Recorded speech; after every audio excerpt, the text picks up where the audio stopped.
Gandacherra rubber উৎপাদক সমিতির কনভেনশনে উঠে এলো রাবার চাষিদের দীর্ঘদিনের বঞ্চনা ও ক্ষোভের চিত্র।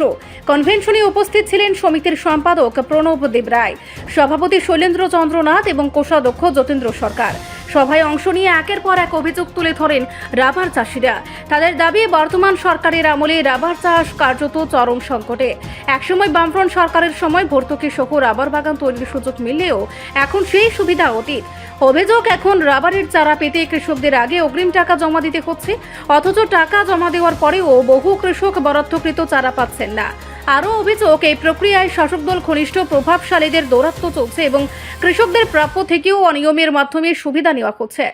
রাবারের ন্যায্য মূল্য নিয়েও ক্ষোভ তীব্র। কৃষকদের অভিযোগ, রাজ্যের অন্যান্য জায়গায় যে দামে রাবার বিক্রি হচ্ছে, গন্ডাছড়ার কৃষকরা সেই দাম থেকে বঞ্চিত। বাইরে থেকে পাইকাররা রাবার কিনতে এলে স্থানীয় কিছু ব্যবসায়ী ও প্রভাবশালী মহল তাদের বাধা দিচ্ছে, ফলে প্রতিযোগিতামূলক বাজারও তৈরি হচ্ছে না। কনভেনশন থেকে দাবি ওঠে, শুধু উন্নয়নের প্রচার নয়, কৃষকদের বাস্তব সমস্যার সমাধান করুক সরকার, নইলে রাবার চাষিদের ক্ষোভ আগামী দিনে বৃহত্তর গণ আন্দোলনের রূপ নিতে পারে।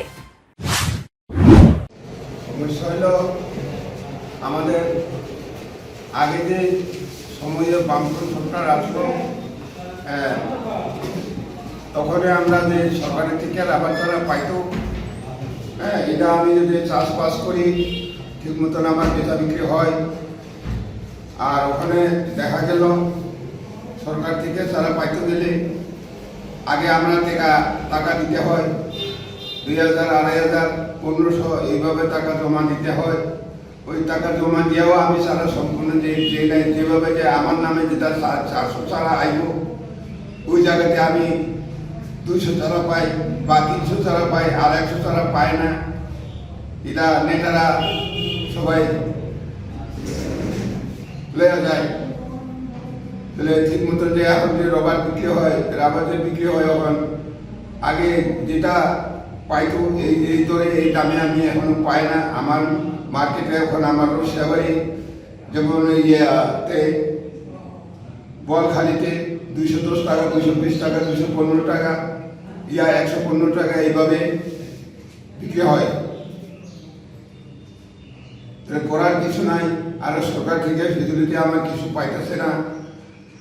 একটা ছাড়া আমি সাহায্য পাই না, একটা পয়সা সাহায্য পাই না, একটা লেবারের খরচ নাই, এইভাবে চলে আর কি না। আমরা আমাদের এখানে এটা যারা কিনুনিয়া তারা এই রেটে পাই না।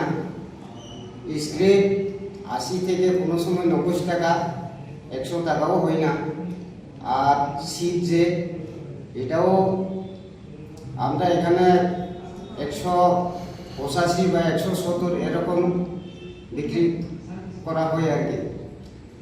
আর সরকারি যে রাবার চারা পাওয়া বেনিফিশিয়ারি, এটা সঠিকভাবে আমরা সরকার থেকে লেবার পাওয়ার কথা বা নেট পাওয়ার কথা, জঙ্গল কাটিং টাকার পাওয়ার কথা, এটাও পাই না। আর যারা বেনিফিশিয়ারি চারা পাওয়ার লাগিয়া সবার কাছে কাগজপত্র জমা নিতেছে বিজেপি নেতা আর তীব্রামুখা নেতারা। তারার নামে রবর চারা আসলে তারা পায় না। ওই বিজেপি নেতা, তীব্রামুখা নেতা বছরে 3 বার 4 বার এরকম নেই আর কি। টাকা দেওয়ার পরেও যারা বামফ্রন্ট সিপিএম পার্টি করে তারা কিন্তু পায় না। এরকম চলছে আর কি আমাদের এখানে। আবার থেকে বামফ্রন্ট সরকার থাকার সময় রাবার চারা পাইলে তার সাবসিডি টাকা পায়, এটাও এখন ওখান থেকেও এরকম সাবসিডি টাকা পায় না। আর ইন্স্যুরেন্স, এই বামফ্রন্ট সরকার থাকার সময় ইন্স্যুরেন্স টাকা পায়, আর আবার ভাঙিয়ে গেলে বা আগুন খরা গেলে ইন্স্যুরেন্স টাকা পায়, এটাও এখন পায় না। সবগুলা বদ্ধ হয়ে গেছে এরকম আর কি। রিপোর্ট সংবাদ প্রতীক্ষা।